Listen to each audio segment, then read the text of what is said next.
Starting. Hey everyone, and welcome to Conquer the Mirror Demon Summit.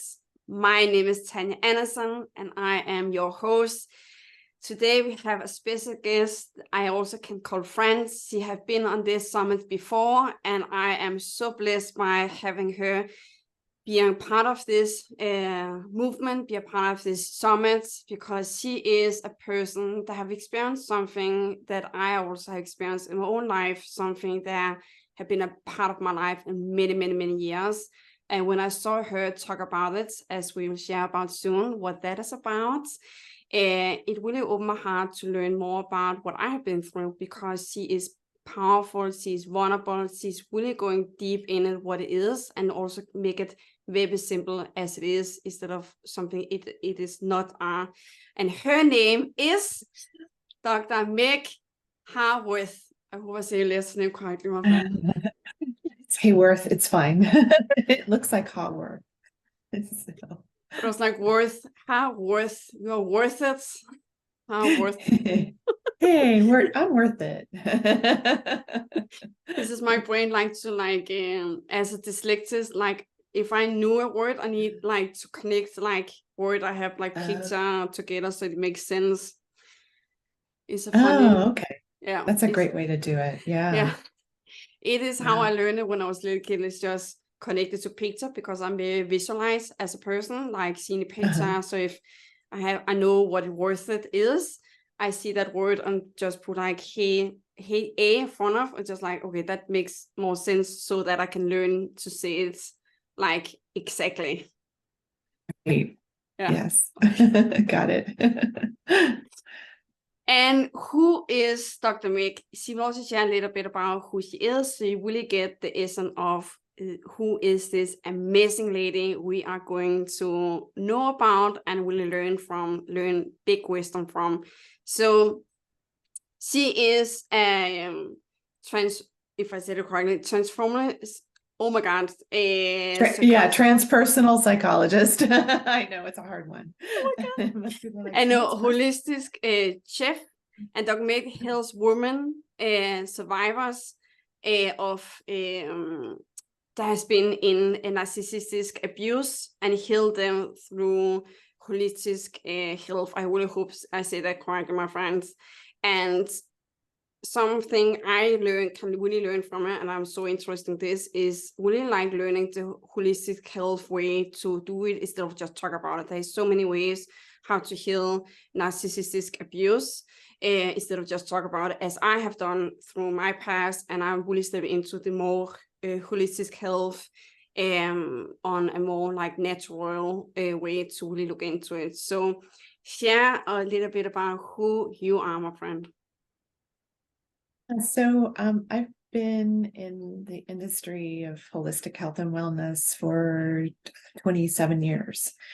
And I came to this as healing my own wounds, because I'd been through a very abusive childhood, sexually, physically, emotionally abused, narcissistically abused by multiple people. Because usually if you have a parent who treats you that way, it becomes a normal way of being treated. So it's, you're attracted to people who will continue treating you that way, and it doesn't make sense. But I think it makes sense, because it allows us to heal. It allows us to grow and evolve and change. If you never have a challenge, how can you ever change? So that's really a big part of my childhood, was just, I had all these challenges and issues. And then I ended up developing, by the time I was in my 20s, I developed illness after illness. And I ended up with over a dozen of them, in and out of doctors' offices for a decade, literally nauseous for an entire decade, with, ulcers, irritable bowel syndrome, migraine headaches, endometriosis, just one diagnosis after the next. And I had scoliosis back. And so I had been in pain ever since I can remember, especially from 10 years old on, lots of physical pain. And the orthopedic surgeons said they couldn't do anything for me. Though they kept checking me every 4 months for years. I ended up at a chiropractor finally when I was 27, and she changed my life. And it was the moment that turning point moment for me. I was reading an article in the Washingtonian magazine. I'm from DC. Originally, I live in Los Angeles now. And the magazine, I could barely hold it up. I was in so much pain. I was just so used to daily pain. And, the doctors would say, oh, well, we're probably going to have to do surgery. But when I would have these severe muscle spasms, they would just give me drugs and tell me to go to bed. And I'd be in bed for weeks at a time. Weeks. And of course, I had massive depression and anxiety and panic attacks and post-traumatic stress disorder from all of the, so it's like the psychological issues, the physical issues, they were just all compounded. And it just came to a head at that point in my life. And when I found the chiropractor, she really changed my life. I opened up to it. And it was really hard for me because I have a scientist mom, and my dad was a defense contractor. So it was like, they were very logical and also very religious. So, so going into the more spiritual world and learning more about that was so helpful for me. That really helped me heal. And also going to this chiropractor, she opened me up to food and understanding that food can heal your body. It can destroy your body. And so she sent me to a nutritionist, and she got me into yoga and meditation and massage therapy, all these different natural means that I wasn't being introduced to in the Western medical model. And the Western medical model, I was just getting sicker and sicker and sicker. So when I stepped outside of it, and within a week and a half of going to the nutritionist, and then like a few months of going to the chiropractor, I was a different person, but I still had tremendous amount of anxiety. And so and fear and panic attacks and all of that stuff. And I've been in psychotherapy for years, since I was 15. I did 15 years of traditional psychotherapy before I found transpersonal psychology, and it catapulted my healing so quickly that I was just like, it's a holistic healing is a holistic venture. And if you're not looking at the whole picture, and it helps to look at the whole picture with somebody who knows all of the different aspects, the mental, emotional, physical, and energetic / spiritual, then your healing is going to take a very, very, very long time. And it did for me, but I've been able to condense it for others. So that's one of the things I'm really proud of, is being able to condense that time it takes to heal, because otherwise, it's long.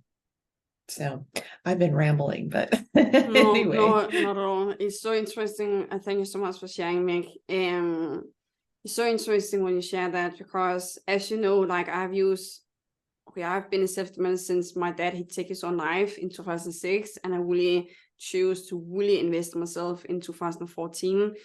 Two elements, as you're talking about, I was missing. First, the body.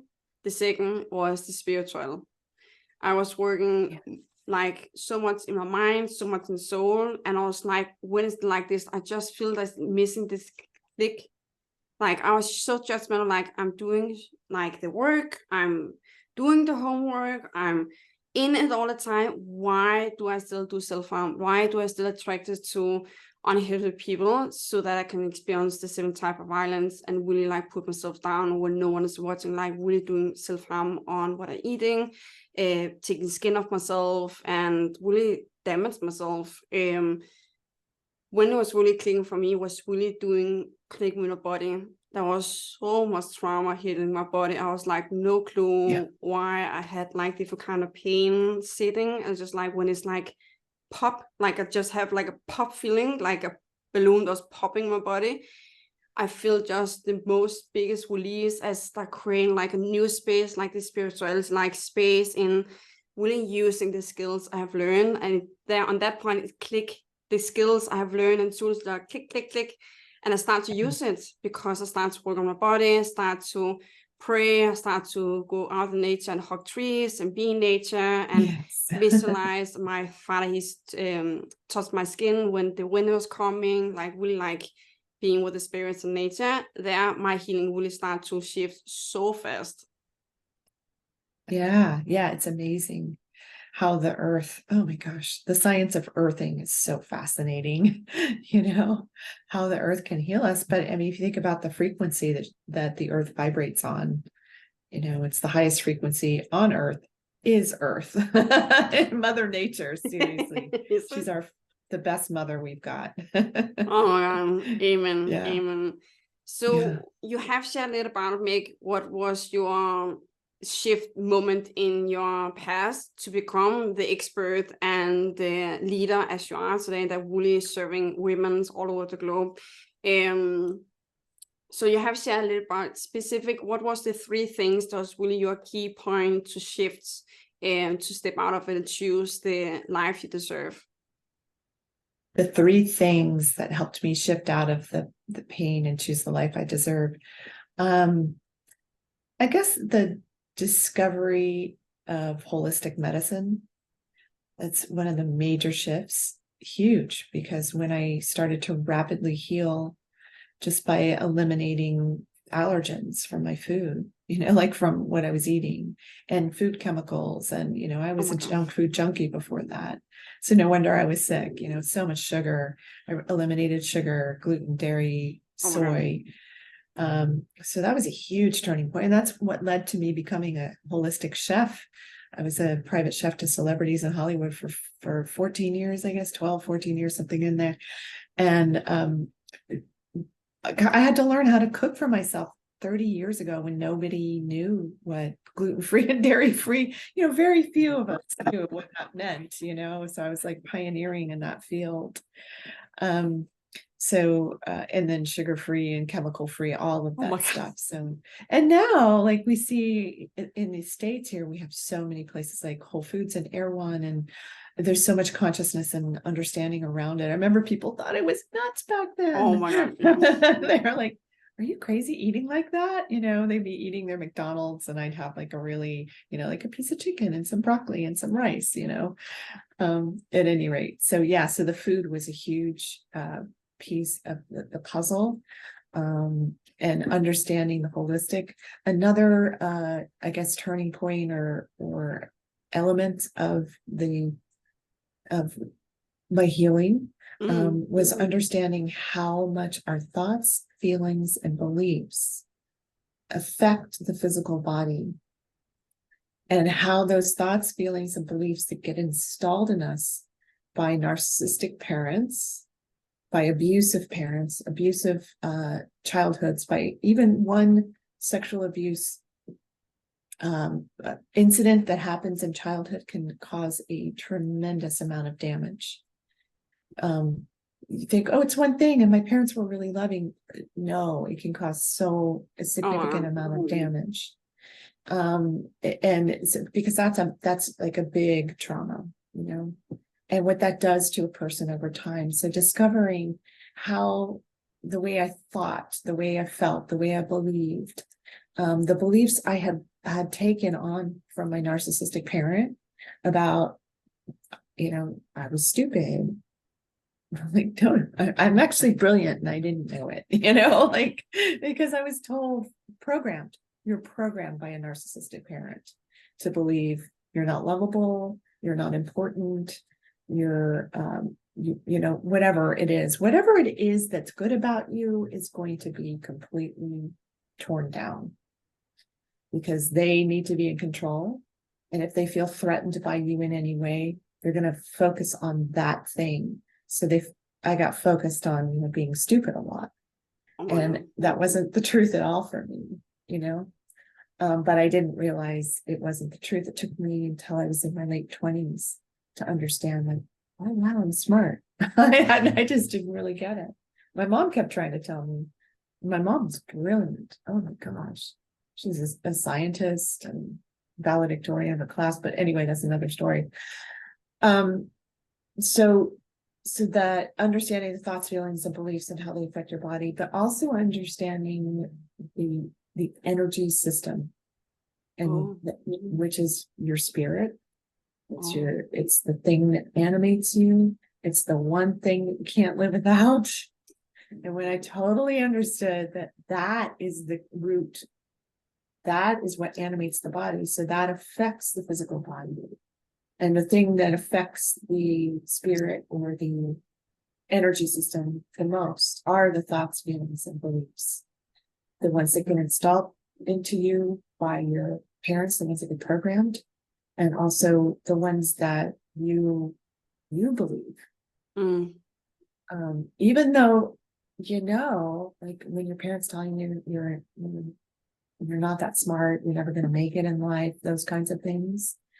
Even when they're telling you that, there's a part of you that's like, it doesn't feel resonant, that doesn't feel true.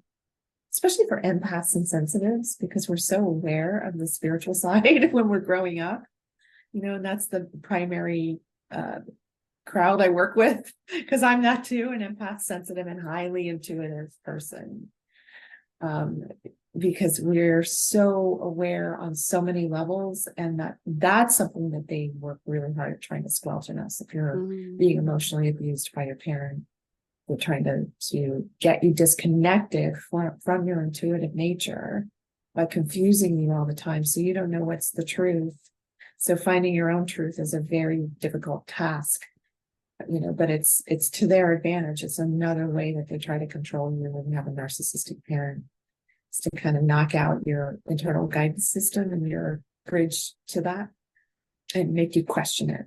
And that's what you'll grow up doing, is questioning that as well. So those would be the three areas: the spiritual, the food, and what you're putting into your body, and then the thoughts, feelings, and beliefs that you put into your body, that you can change. You have dominion over that. So. Amen.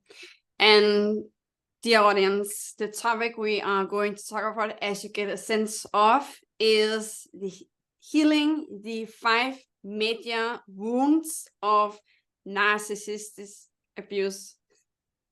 Was that correct? Yes. Okay. Yes, narcissistic abuse. Boy, I'm interested to know, when you're sharing about, it's still very new for me, this like narcissist. When I see your YouTube videos, so powerful. I will invite you out there, audience, to really go to her YouTube channel to see her YouTube video. It is powerful. I learned so much new things around narcissists, and it really made me question about my belief around it. Like when I hear the word, like I have like, this is that kind of people, like that kind of person. There is that narcissistic. Is that correct? There is different kind of level around how you can be. Like there is like, you can have a little bit like behavior in it. They can like be a person that's just like big, full-blown narcissistic. So there can be a person that have like, my experience is they can be like in the wording, as you share about, like for me, the wording is also, as I see, is violence, and this is one of the 7 types of violence. And the word, how we speak our life, as I have experienced, like as you also share with yourself on the channel, like I have a belief I was not worth it, and I do not have the skills because I was dyslexic. As you can hear, like my language, my accent's a little bit like funny sometimes, like, do I understand you now? So I have like this huge belief I cannot go out in the jungle to save the animals because I'm dyslexic. Many people do not understand me. I have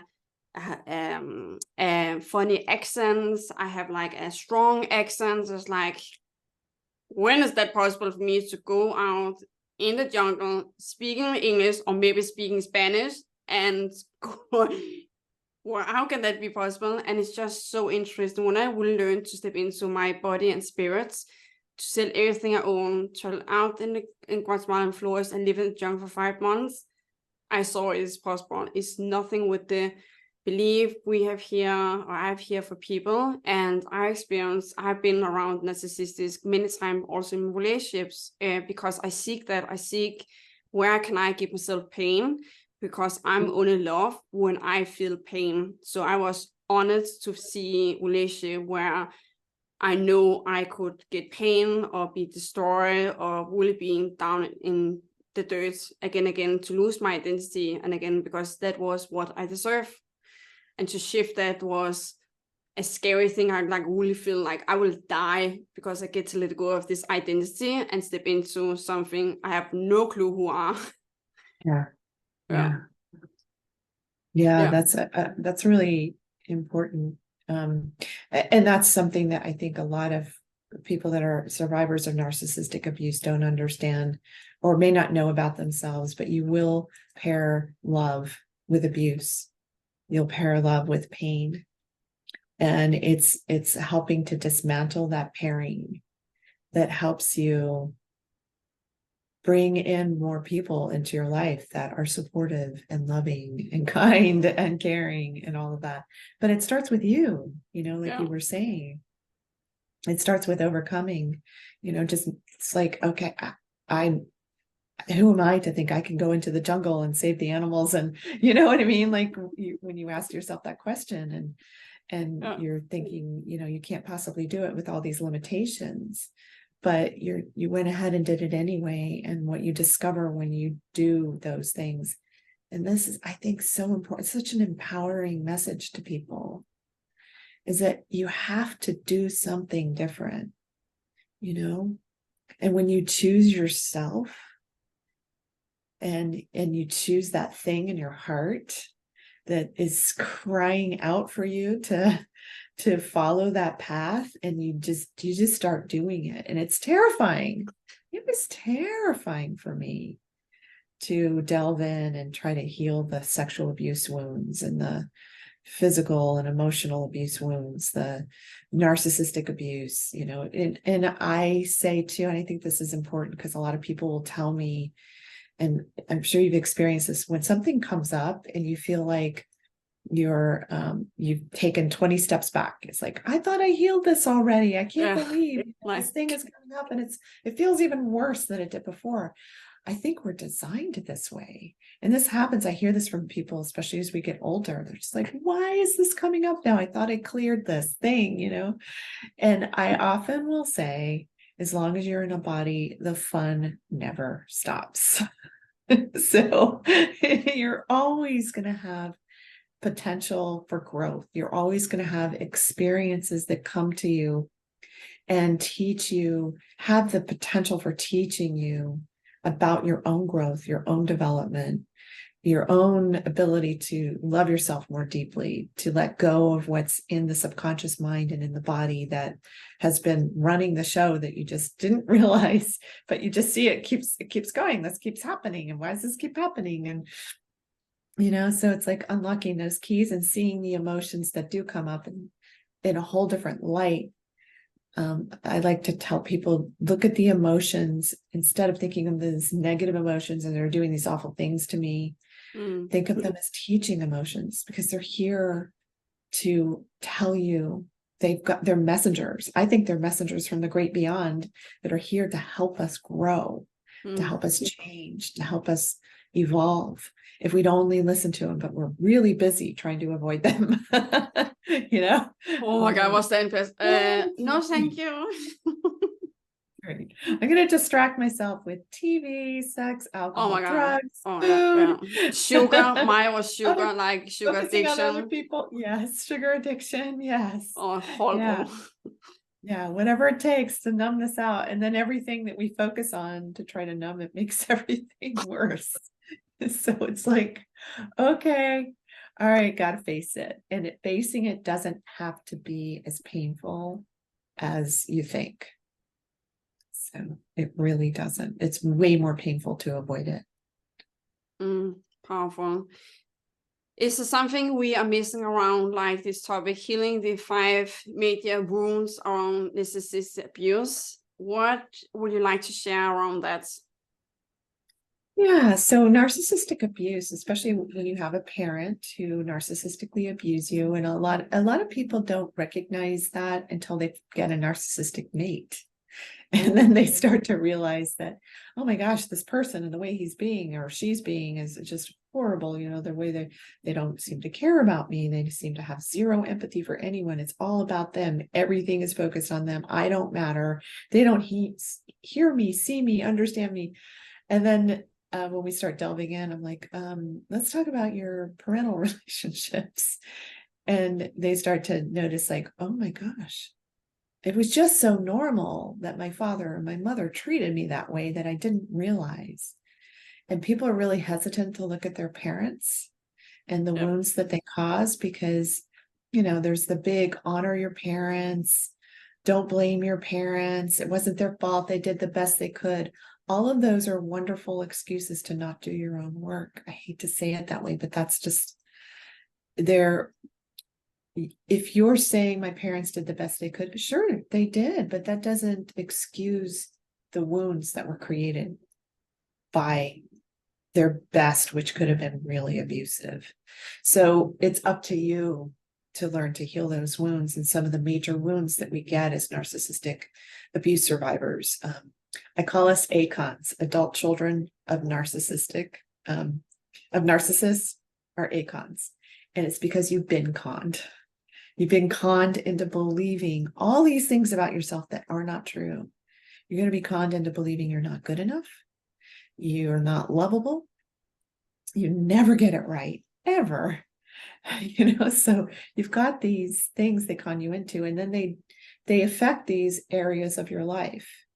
And the major areas of your life that they affect is your self-worth, number one.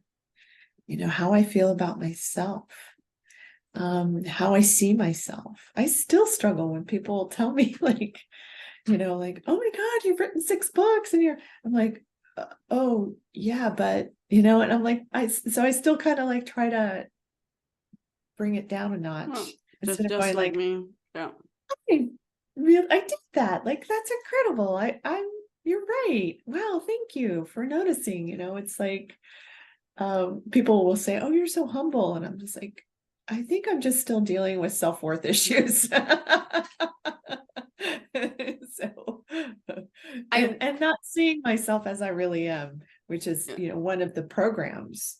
Well, I saw, oh my God, who was the Sarah Banks? What is Sarah Banks? What is it? The amazing lady that have created the bangs or the pants? Oh yeah, she's fantastic. Oh my gosh. Yeah. She posted a video maybe yesterday or today. I saw that when she was really honest about also what you're saying about this worthless that was coming up, like disbelief on herself. She have created like huge things in her life. She's still facing the disbelief is she can do it. She have the skills how to manage it, how to be with it.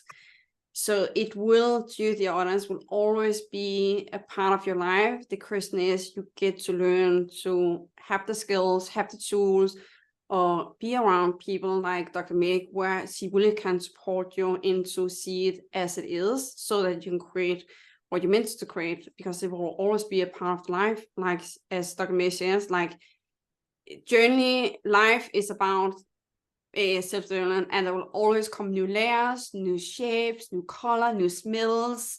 The ego will come in few, play small and big in, so it will always be a part of life. And the question is really learning the skills to be with it when it happens and see it and choose to let go of it. Yeah, absolutely. Absolutely.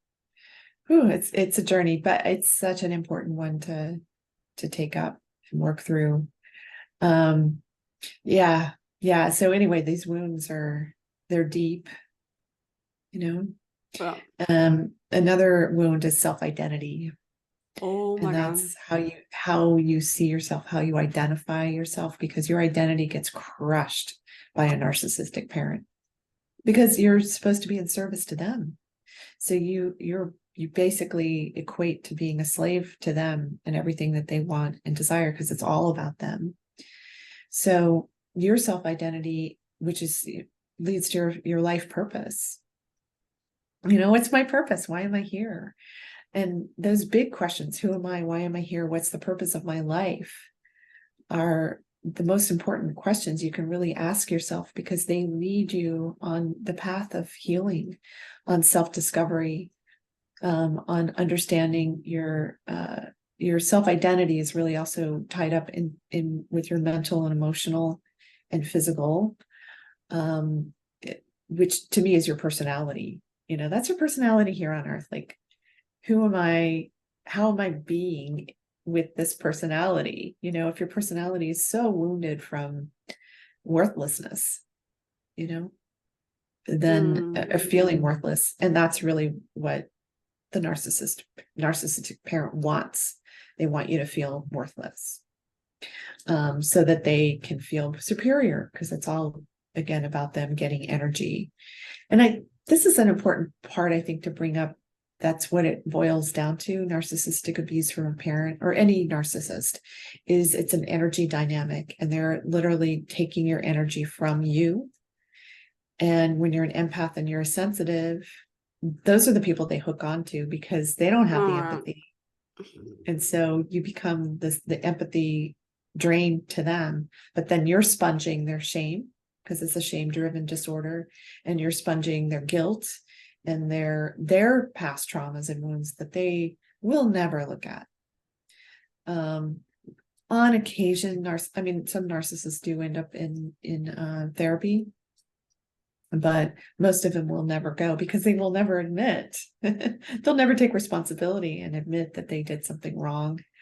These are the people that will cheat on you and lie to you and make it your fault. Well, if you hadn't have, if you hadn't have said no to me those 5 times, I wouldn't have cheated on you, or whatever it was. So they're always turning the tables on you. So those are some of the wounds. Another wound is the physical wound, and the physical wounds. So many people have digestive disorders, digestive issues, irritable bowel syndrome. Those have to do with your center of personal power, with your stomach and your abdominal area of the body. So digestion.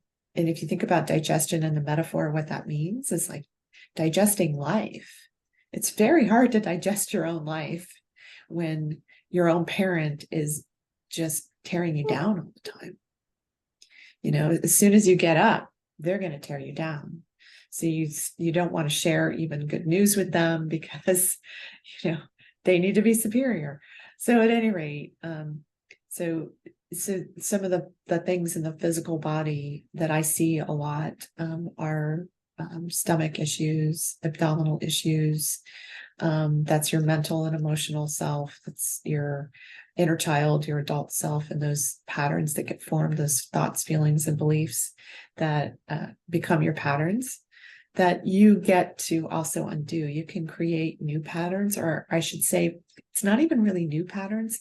It's creating the core patterns that you came in with, that are contained in your energy system.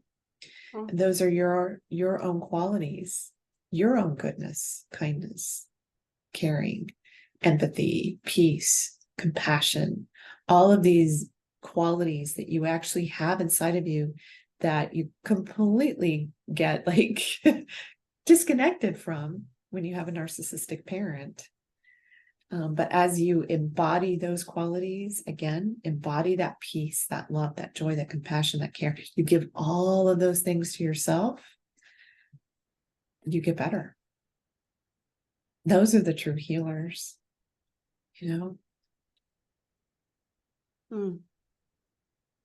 I get a little bit emotional here. Yeah. I have a question also to appreciate your time, Meg, because we are going a little bit over. Oh, okay, yes. I hope that is okay with you. Oh yeah, absolutely. Okay, perfect. I have a question around that. When you're talking, I definitely 100% know. I have my last 2 relationship was narcissistic, around Hadi has been maybe also all maybe because I was really on the mission to destroying my life, to be honest, to be straight with you. And that was close to be the last day on earth in 2018. So I'm curious to know around this narcissistic, can a person also meet a person, not from the mom and dad, but also meet a person like the partner that is narcissistic?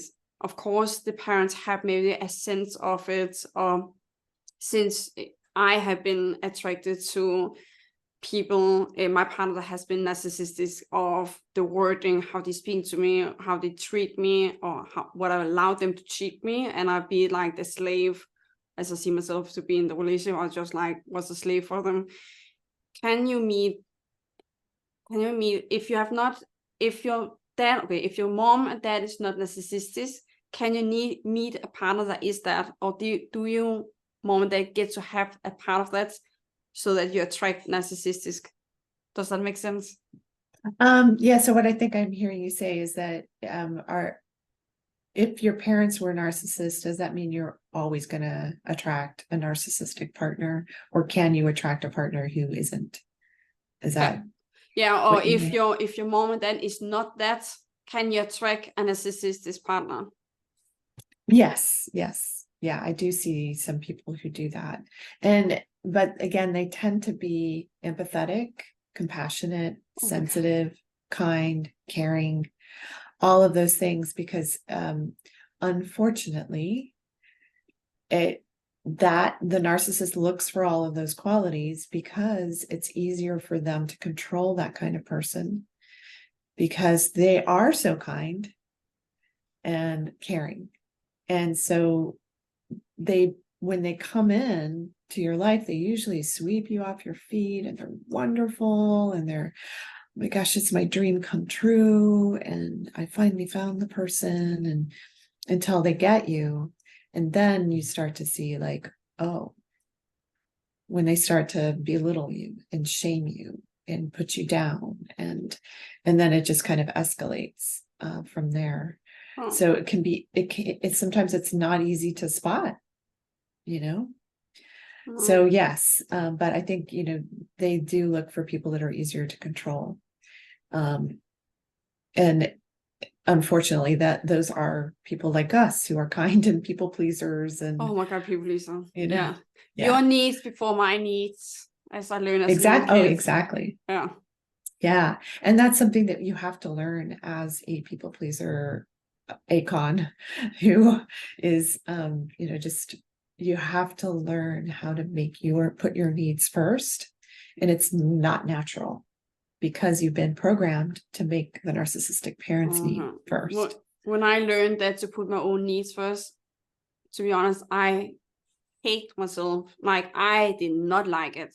Like, I think something wrong with me. I'm not okay. People will not love me. Like, I will be alone. I will be pushed out from my family and friends. Like, if I put my needs in front of me, and people around me also have reactions, because I shifting to like, here's my line. And it was a little bit like, because I've never put like a line in the sand, like where's my boundaries and what is my needs. And I was just sometimes like, because I was like learning this act around, what is this all about? To the day I'm more like learn the powerful language on how to say where my line is and my needs, and also appreciate the other person's needs. Yes, exactly. So it really is not easy to make those changes, because you're so accustomed, but it doesn't mean you still can't be kind and caring and loving at all. That's still a core part of your personality and just who you are as a human. And so, but it's just like a different shift, that there are other people here, and that I'm primary, as a primary person in my life. And then, I can help others. That metaphor, putting your oxygen mask on first in the plane before you help anyone else around you, is a really important metaphor to remember. It's like, okay, I need to be able to breathe, literally breathe. And in order to do that, I have to make sure that my cup is full before I fill everybody else's. Oh my God. Yeah, I love that. I learned about, I always remember, like, when I look at a class, if I choose to push myself aside to be a pleaser, sometimes it's still popping up to honest. Sometimes just like the ego is like, and I was like, oh my God, did I just did that? I was like, that is not me. Yes. When I look at a cup of water, I've always, my old coach, he was just like, Tanja, you're putting your hand in your cup and you're just pouring the water out of it, just like pouring it out. how do you feel with an empty cup when you're thirsty? Like I do not feel good about myself because I want it. Yeah, I see it like that. If you're taking all your love, all your energy out of this cup, like who are you? You're empty. I was like, I don't like that feeling. No, you only get to take the drops that's on the sides, and you can with a finger, not with a hand. It's only with a finger, Yes. not with the hand. Yes, exactly. Yeah. Oh, that's so funny. I always will think about him, like when he like put in like this picture, because he know me like to put like picture in my mind. So that makes sense in my mind. Yes. Meg, I know you have amazing free gift to the dear audience that is watching. Can you please share what that is about? Yes. So I have a free checklist on my website at meghaworth.com.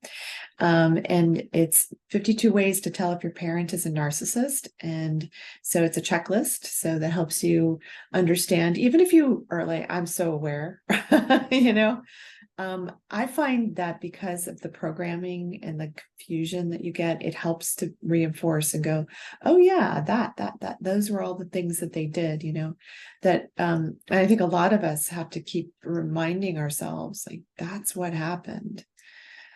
Because it's such a mind game. The mind games are endless. So go check out that. And then that also puts you on my email list where you'll get all kinds of updates. And then I'm also creating some online courses right now that some are very specific, one to help you with getting in touch with your guidance system, your internal guidance system, your intuition, and developing that part of yourself, learning to trust your inner voice. Another one is going to be for the inner child, because we all need to help heal the inner child. And then your life purpose, and helping you with finding your purpose, or if you already know your purpose, to help you with steps to create that life, So another one's physical, so the wounds of the physical, and helping you heal the physical wounds. So those are all important. It is. So yeah. Thank you so much. And to the audience, where you can find that link to her free gift to get access to also the other amazing information and wisdom she really poured into your life and pour into your mailbox is going below this video, or go back to your newsletter and to your email from us. There is all her information, her social media links, and also her free gifts, so you know where to find her. And Meg and I really invite you to go there right now to act on it, because it's so important you act on it with your mind is fresh, your mind is clear. Because if you choose to say, I do it later, you forget it, you forget the wisdom, you forget the connection, and you're also telling yourself you're not worth it. You are so worth it to step into Meg's free gift. You're worth it to learn and to be curious about it. So if you're there and say, my parents not that, we will invite you to be curious about it, to learn about it, because maybe they are not there. Maybe you have a friend instead of, like, be curious about it. So we will invite you to go there down below here, or back in your email, and click and hit accent. It's free. And so you always have her in your mailing and will not forget her. So thank you so much for watching, dear audience. We really appreciate you from bottom of our hearts. You're worth it. And we are so blessed by you seeing this interview. And to you, dear Meg, my dear friend, thank you so much for being who you are, and really showing light, showing love, self-care, self-worth around this topic that can be for some people heavy. Like, I still, like, in my body is like, whoo, like back to memory land when you are sharing. And it is so needed to look at it, because I really believe we all have experienced some part of connection with someone in our life, and how do we heal that? There's still a little bit in us attached to let go of that. So thank you so much for being the voice of that world and that healing, and putting the natural world forward in healing, in the body and spirits, mind and soul also. You're welcome. Thank you so much for having me. I really appreciate you. Likewise, I appreciate it too. Mwah, to you, Meg, and mwah, to you, the audience. Thank you so much for watching, and we wish you the most amazing day. Bye, guys.